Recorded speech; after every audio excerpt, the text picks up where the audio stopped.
Curse of the Neverland by Lindy McLean. A Glimpse Ahead. How long will it take to get to the Neverland?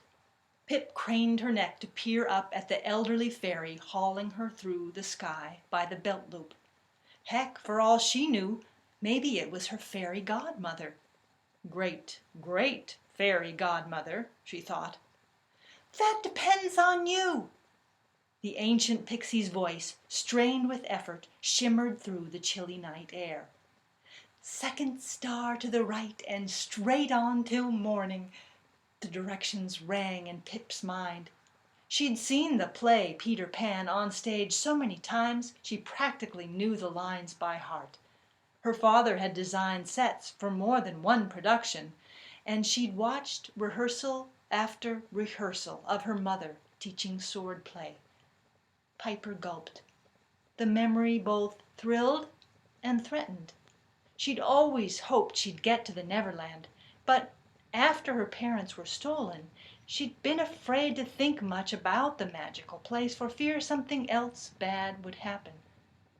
The long-remembered image of the dragon-born pirate ship framed against the full moon over the Space Needle had haunted her for 5 years.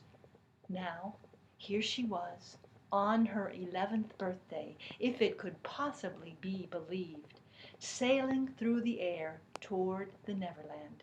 But first. Prelude, some time earlier.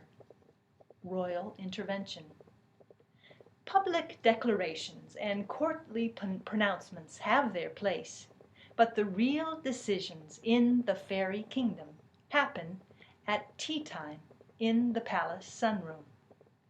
If we do not take action soon, my queen, said King Oberon, sipping his Earl Grey tea from a porcelain cup, the Neverland will collapse forevermore.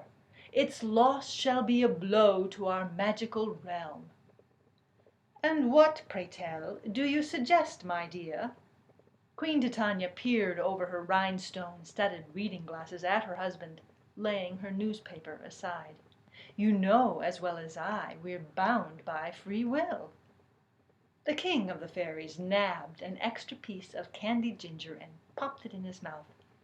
Free will, dunghill, he said. Titania raised a regal eyebrow. Really, darling. The fools have gone too far, Oberon said.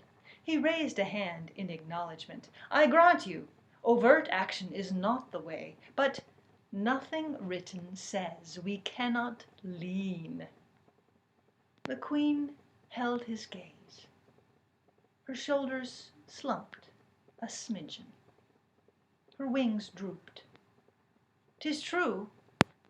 'Tis now or never, she said.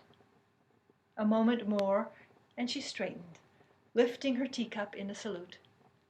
Perhaps, my king, we shall lean just a bit.